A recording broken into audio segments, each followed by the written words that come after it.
Good afternoon, all of you. In the last class, we have got ourselves introduced to what is sampling. We have understood that when you multiply a signal with its unit impulse response, you can generate a sampled signal. Okay.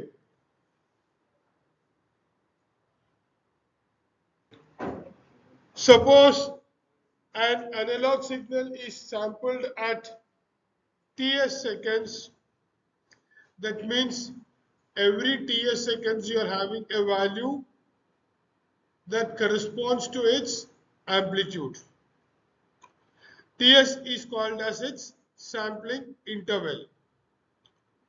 Fs, which is the inverse of Ts, is the sampling frequency or the sampling rate. There are three types of sampling that we'll be studying. First one is the ideal impulse response. Second type is called as natural sampling. A pulse of short width with varying amplitude will be the sample. Similarly, we'll have flat top sampling also. Sample and hold for a small period of time. Okay, looks like natural but with a single amplitude value.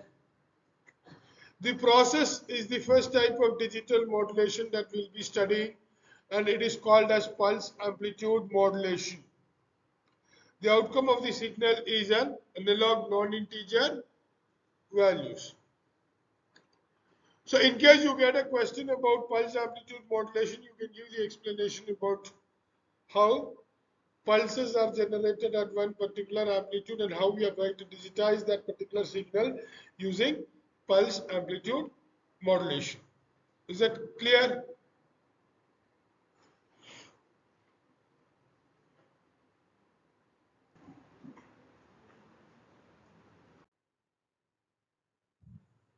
So another important thing is that sampling is usually done in time domain.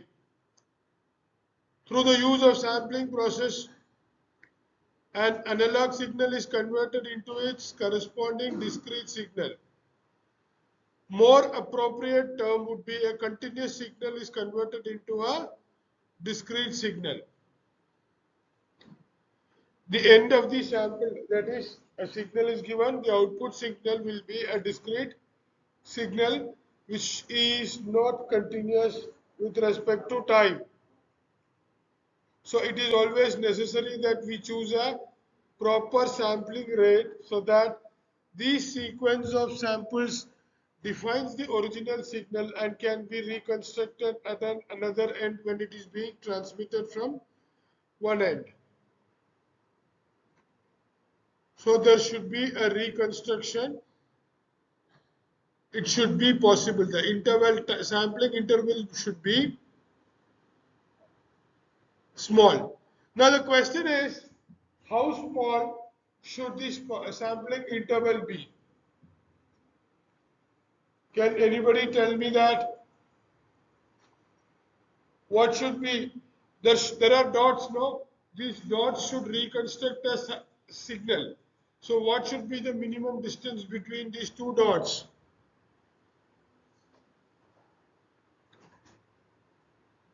Are you all able to understand?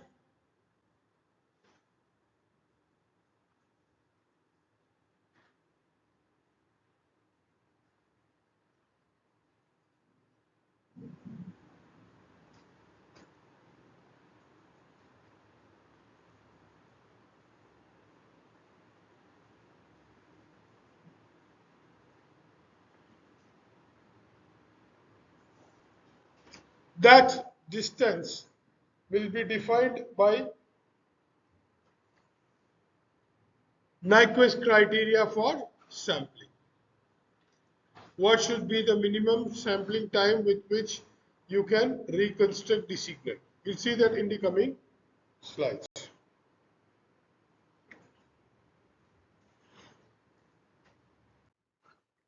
So we have already seen that we have three types of sampling.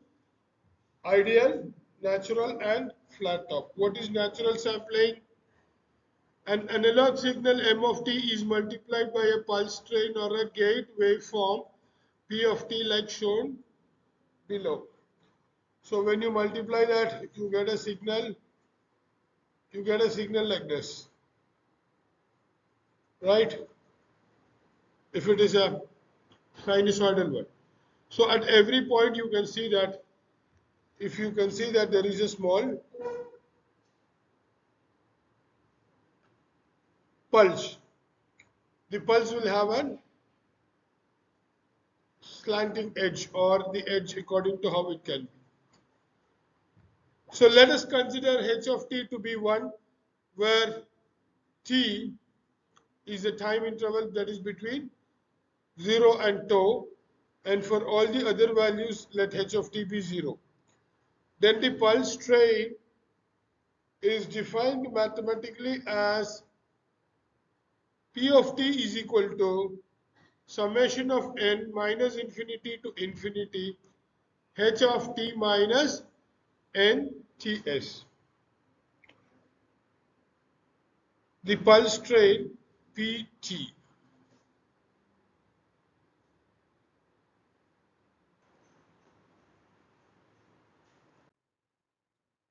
So natural sampling is therefore a very simple way to implement, since it requires only an on-off gate.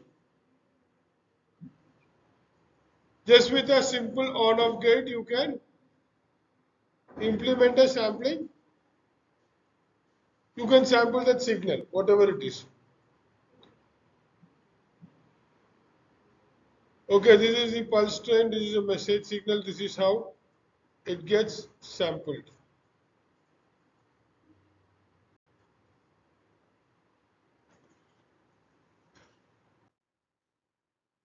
The ideal sampling here is the sampling rate fs, so it equals to the inverse of the time period ts. Ts is the time between two different pulses in the pulse train. So imagine there is a signal and there is an on-off gate. The time duration at which it is off is called as, from one off to the next off or from one on to the next on is called as the sampling time, and inverse of that is the sampling frequency.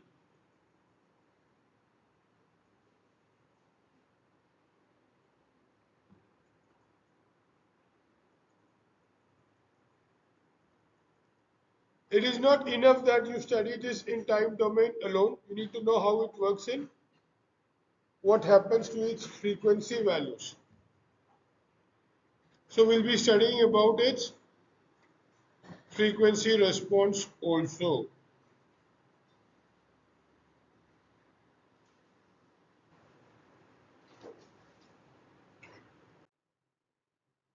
When you consider the frequency response or the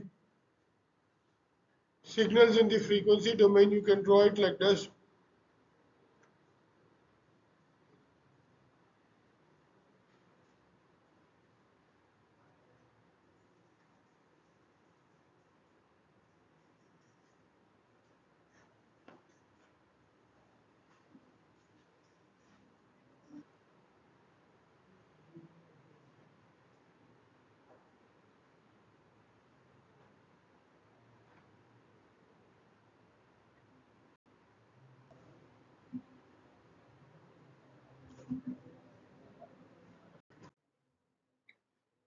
So the periodic pulse train P of t in terms of frequency in Fourier domain is given as P of t is equal to n is equal to minus infinity to infinity dn e raised to j 2 pi nfs t, where dn, the Fourier coefficient, is given by dn is equal to tau by ts sin function of nt by ts e raised to minus j pi nt by ts. So in this case, what will be the sampled waveform? Sampled waveform or the output ms of t will be equal to m of t sigma n is equal to minus infinity to infinity dn e raised to j 2 pi n fst, where fs is the sampling frequency. The Fourier transform of ms of t, that is what we have derived in time domain, we are converting it into frequency domain. The Fourier transform of ms of t can be found as follows. That will be equal to sigma n is equal to minus infinity to infinity dn m f minus n fs, where fs is the sampling frequency.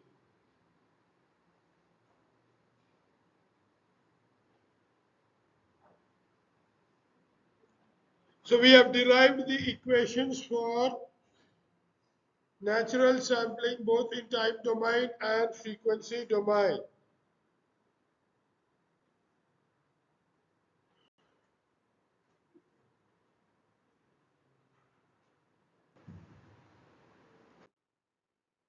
The next type of sampling we are going to study is called as flat top sampling, and is the most popular type of sampling. And how we are going to sample the signal in flat top sampling, we'll be using two operations: instantaneous sampling of the analog signal at every ts seconds, as in the ideal and natural sampling cases. It will be shown to reconstruct the original signal from its sampled version. Okay, for all these conditions, it should satisfy Nyquist criteria. What is that? Nyquist criteria will be studying in the coming slides.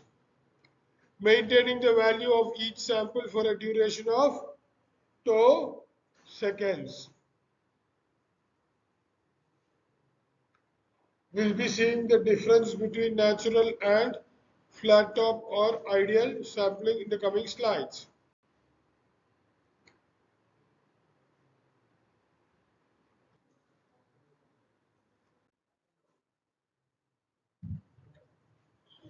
So it is referred to as sample and hold. That means there is a switch that keeps on for a short period of time so that a sampling pulse is being generated at every sampling interval, and the time duration at which it is kept on is the time period or t of the pulse. So this is the way the flat top sampled output will look like. In the others, you can see that here it was a curve, it was like this, right? The previous ones.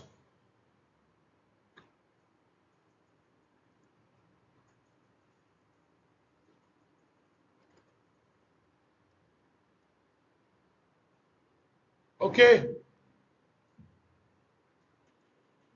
So what are the three types of sampling?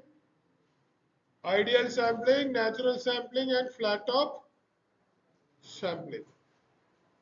Ideal is the ordinary sampling, natural sampling we have seen. And in flat top sampling, this would be the type of output that we are receiving. So let us see how to create a flat top sampled signal. We have an M of t message signal, and we have a multiplier with S of t delta signal t minus nts, and at every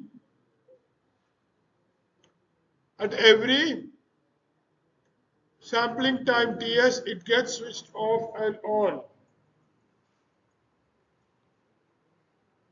So this is the transfer function of the equalizer, what we'll get it from the sampled signal while we are reconstructing the signal. The first part is the generation of a flat top sampled signal, while the thing that is shown below is the reconstruction, or what happens in the receivers and how we are going to generate M of t, the original signal, from the sampled signal.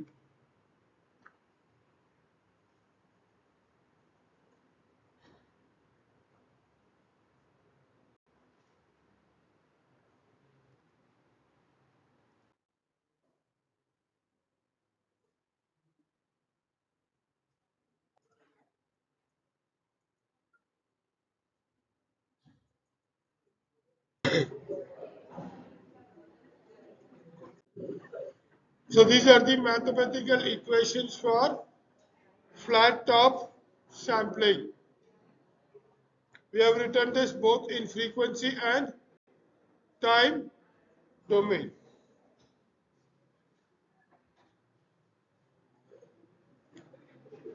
So thank you.